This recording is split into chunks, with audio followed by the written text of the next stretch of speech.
Hello, everyone. So today I'm here. It's really my first talk ever in my life, and it's also something that I always dream about. And thanks to you guys, I have the honor today to present a very interesting technology. I heard that most of people already heard about it. Is CRISPR-Cas9. Can I have a small question like? So who already knows something about CRISPR-Cas9? Well, this is a lot. Okay. And so, yeah, so it's CRISPR-Cas9 in the news everywhere. And actually the CRISPR system already discovered years ago. And this already get recognized from 2012 from the one publication of two fascinating professor who use a CRISPR-Cas9 as the gene editing.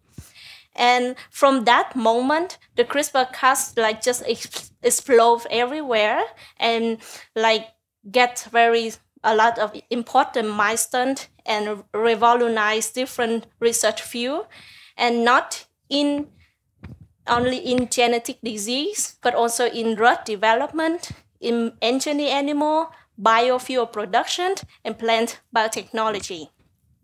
So it's not our so with the genetic disease, so as most of you know that CRISPR-Cas9 is make the scientists able to change the gene. So from that we can remove the disease gene, or we can edit to make the gene correct as it should be.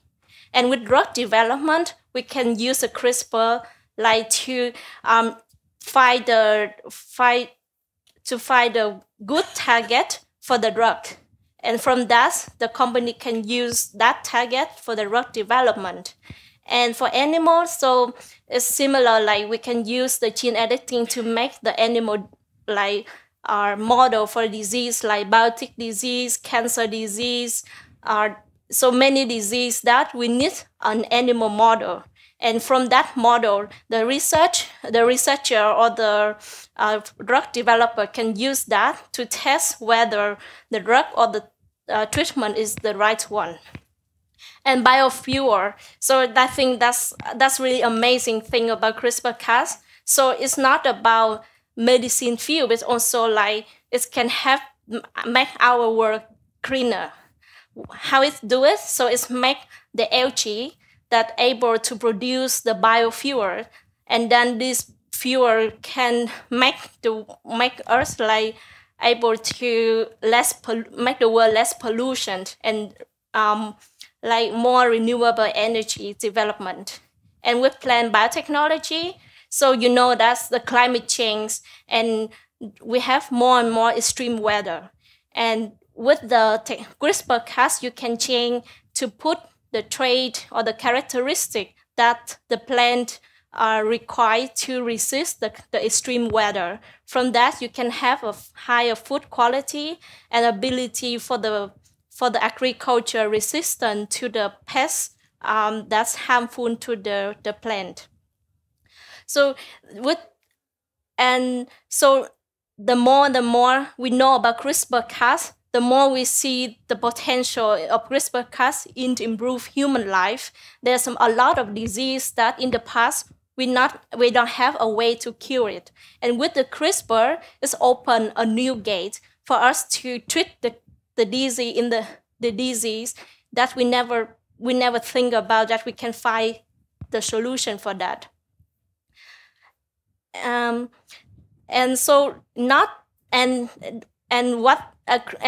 currently CRISPR not now just considered as a treatment. So they can now currently with the CRISPR, they also joined the battle against the COVID-19 that make all of us suffer at home for the last 2 years. And because of the new mutation of the virus, the scientists and the health organization, they always make a warning. So with the CRISPR, we can use that to develop a very high efficiency test that allow fast, cheap, and high precision, so allow us to very early detection.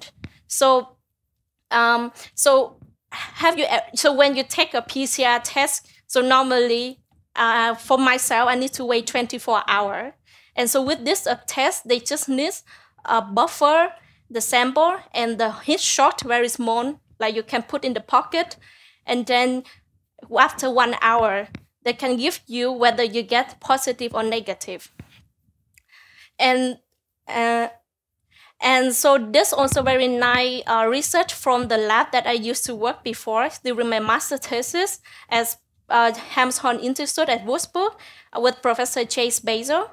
So my college developed a new method that able us to use the CRISPR-Cas9 system to multi-detection different virus variant in one test only. So this are very powerful and make the battle of the human and the virus and infection disease is more like change the game, like, so we make like we are not the one who always follow what the virus mutation anymore. We are the one who very early detect the mutation they have. Even they just have one nucleotide, we will know it, record it, and then we can have maybe possible solution in the future. And so for this one of the amazing innovation about CRISPR-Cas9, it's not the only effort from the scientists or biologists. It's also come from a lot contribution of the computer scientists. And that's also the reason bring me here today as a biologist. So I want to bring the CRISPR-Cas closer to everyone, and potentially someone here will want to join our effort to further develop CRISPR-Cas9 and like unlock the fully power of the CRISPR-Cas9 in the future. So what is CRISPR-Cas9? So all of the time I just say CRISPR-Cas9, CRISPR-Cas9, but actually we have more than CRISPR-Cas9. So it's from bacteria, and we have different types of bacteria, and they have like enormous different types of CRISPR-Cas system. And each CRISPR-Cas system, they have their own characteristic and different potential to develop becomes a therapeutic treatment or diagnostic way. But today I will focus on the CRISPR-Cas9, the most basic one, the foundation for the CRISPR-Cas gene editing currently. And so before I go deep into the headache CRISPR-Cas9 thing, I want to introduce you some about basic concept. So I just like who still remember about DNA, RNA, and protein? Do you still remember? Wow. Okay. Then I'm confident to go on. So most of us know that DNA is a code of life. It means they contain the nucleotide sequence, and this nucleotide sequence will decode it to protein. And before they go to protein, they need to mRNA. And one thing I need to get, one thing I want to get our attention here is a pairing relationship between these nucleotides to form a pairing system. Like you always have A go with T, G go with C. So it means when you have one side of sequence, you will know the other side, or vice versa. And this means you also, when you have the DNA, you know the RNA. And when you know the sequence of RNA, you know the DNA. And so from that, we go to the CRISPR-Cas system. So here we have three main component, DNA, RNase, and Cas9. Cas9 is the protein, is a nucleus, have ability to cut the DNA. And RNase is the one who have ability to complementary, it means pairing with the DNA if they have a right sequence with the DNA. And so CRISPR-Cas at the beginning was recognized as an adaptive immune system. The full name of CRISPR is Cluster Regularly Interspersed Short Palindromic Repeat. It's a really headache, but yeah. So that's why we just shortly know it as CRISPR. And here we know it as the adaptive immune system of bacteria against virus.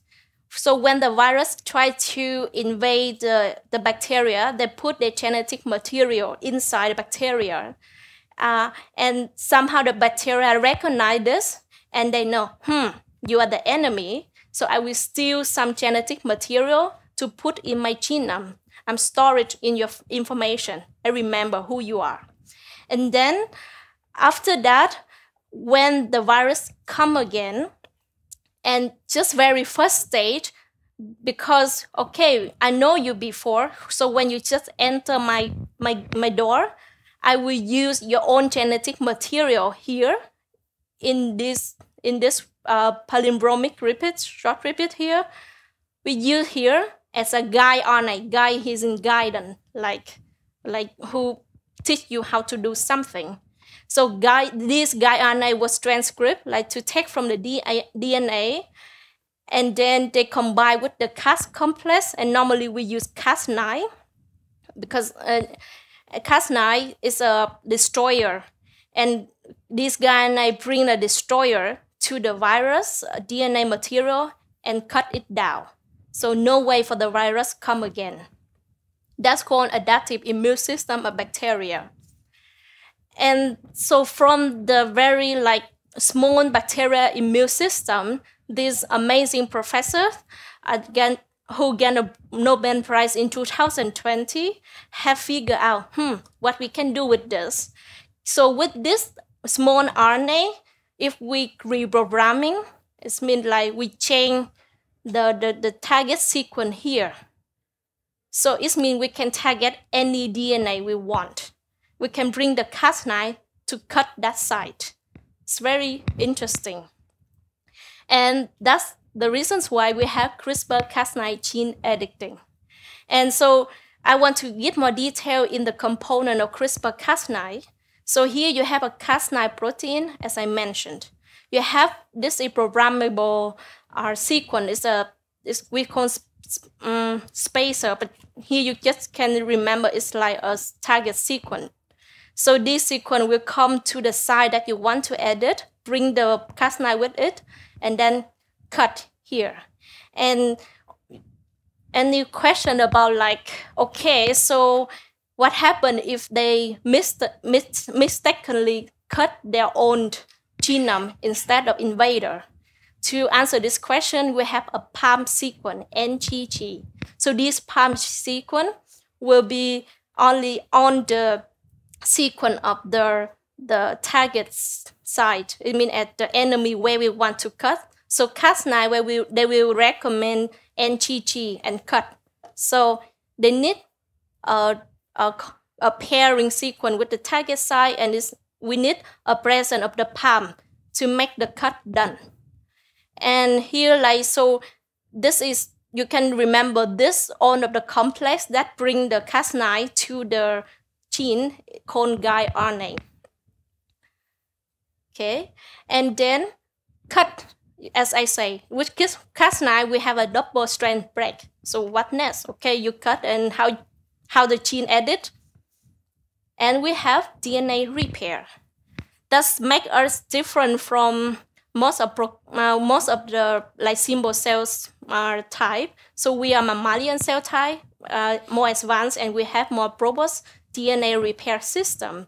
And somehow this DNA repair system will make the cell survive. However, it also can make, if we put the right template, like we put the DNA, the sequence that we want to edit, the sequence that have the gene that we want to edit. So the repair system, we use the sequence that we give to them to repair and make the cell edited. Thus is make the whole concept about CRISPR-Cas9 driven gene editing. Okay, so easy? No. Yeah. So then we will go to more exciting part. Are you ready to edit a gene with CRISPR-Cas9? So I'll give you a bit homework. So this is the DNA sequence. And I want to make this CAC, this nucleotide, change to TGA. How we do it? And you know, what is the first step? Anyone have a clue? Cut it. Okay. Anyone give a scissor? It just cut randomly. You know? So remember the lesson. We need a palm.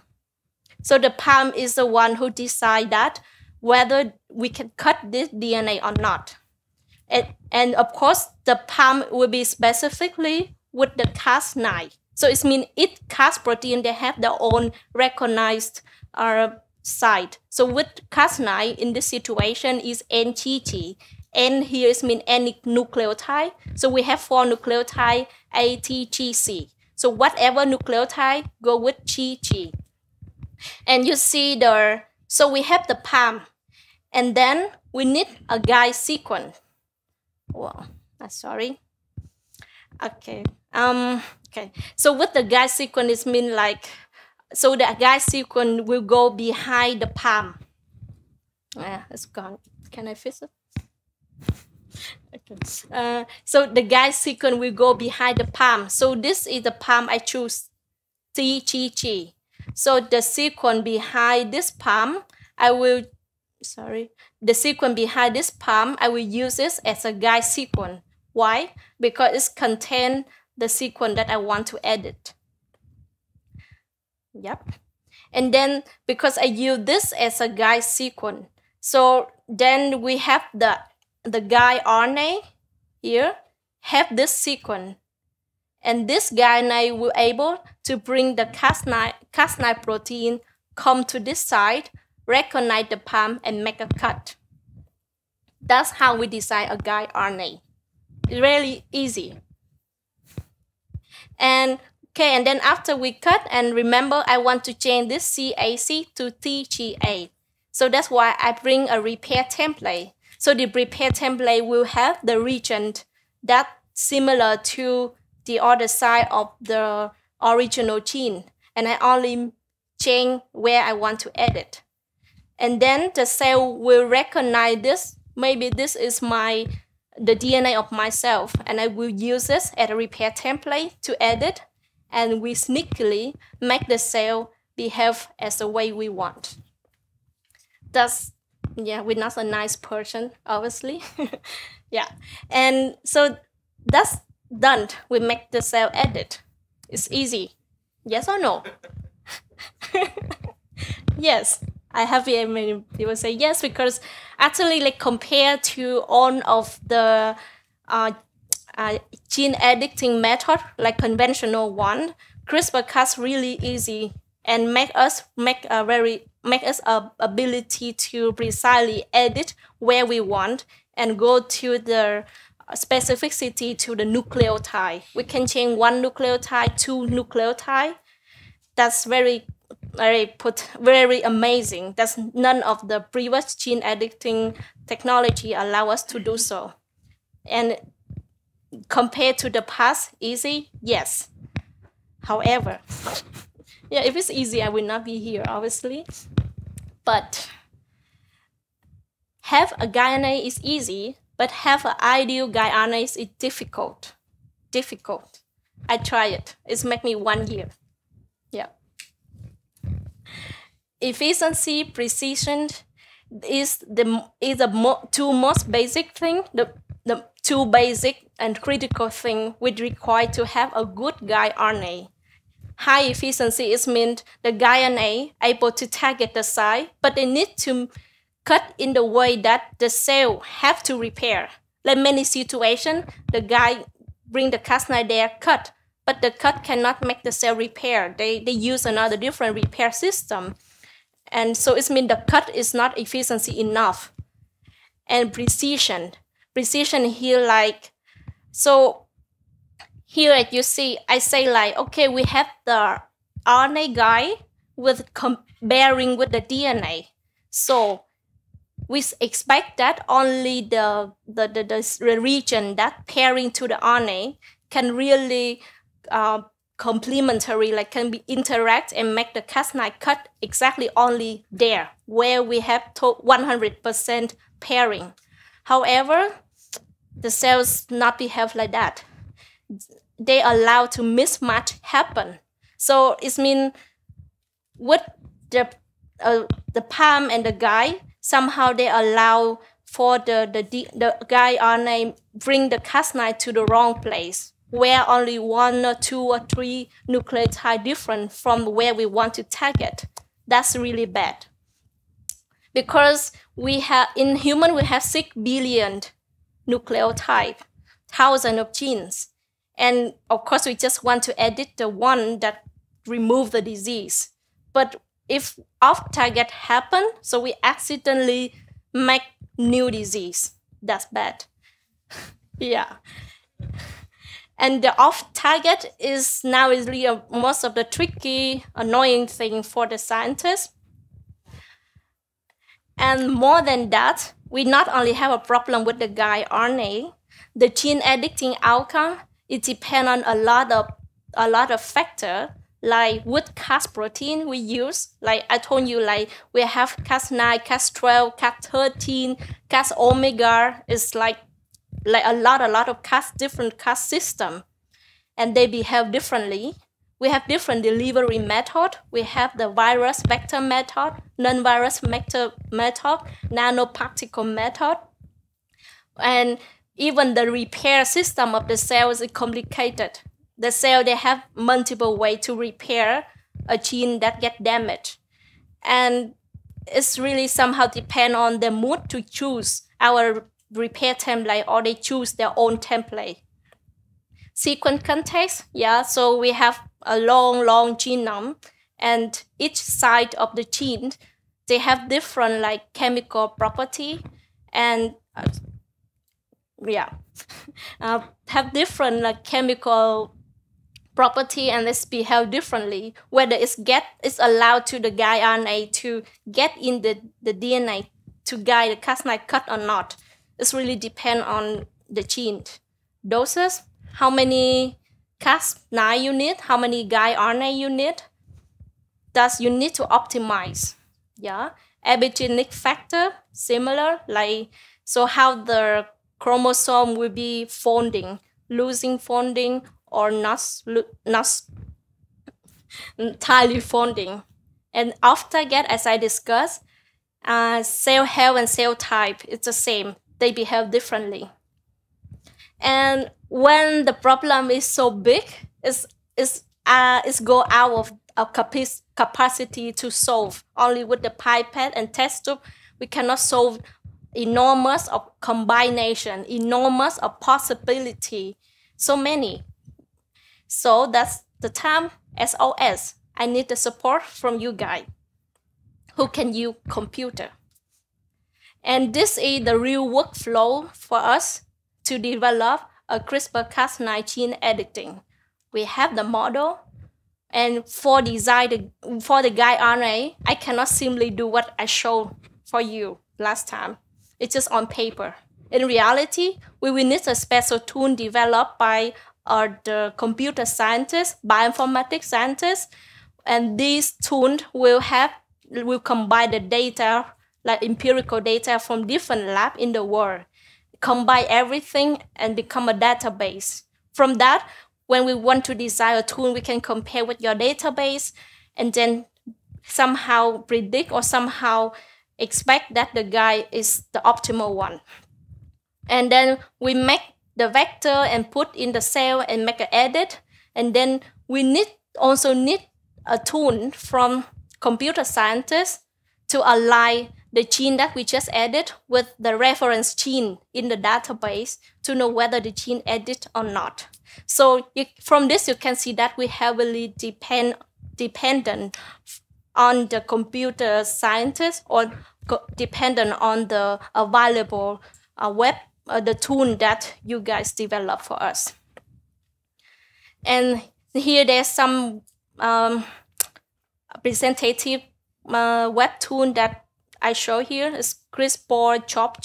Is a lot of the tool already developed, and it's only for specific Cas, or only for to analyze specific like behavior of the guide RNA, like whether it precise specificity or not, whether it's efficiency or not.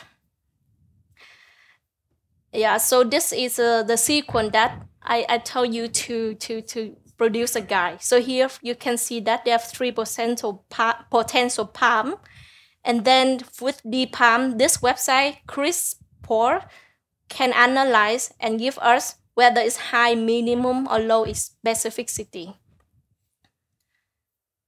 Okay, and so obviously that computer scientists and the tool is you develop a lot of tool for us already. However, it's never enough with enormous of variety that we have from the life complicated as its own way. And with a database from the empirical lab, it means from the other lab, it's only give you information about the already known gene. It cannot give you that the new gene. How about the guide for the new gene? How can we know it? And that time, we come with a new big superpower that I think like most of you like fascinating about AI technology. And with the AI, many scientists currently integrate and try to use AI to develop the tool that make the scientists have ability to prediction, like the tool that can predict something new that never. Of course, it's also based on the existing data.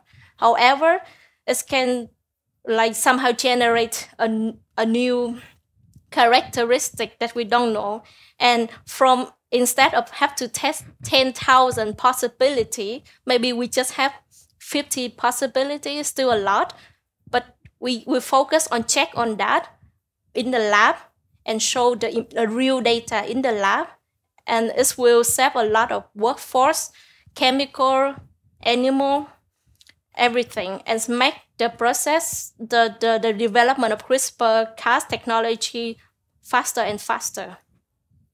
Yeah, and this is another paper. They try to use a CRISPR-Cas9 combined with artificial intelligence to develop the personal therapeutic treatment for the cancer. So it means each patient with different gene background can have different treatment according to the mutation of the gene. So I say before, it's just a problem with the guide RNA. Currently, the CRISPR-Cas technology already developed 10 years, bring amazing development and impact our life. However, there's so many challenges to remain. And so that's why we need more than biologists or scientists to do the work about CRISPR-Cas9. We also need attention from the community who can use a very powerful weapon, the computer, the AI, to join and support us to bring the CRISPR-Cas9 like applicable and change the world to the better way. And this is the one who inspired me to become a speaker, Steve Jobs. He said, great things in business are never done by one person. They're done by a team of people. And of course, I believe these people should come from different backgrounds. And this also brings me to the end of my talk. I hope you enjoy.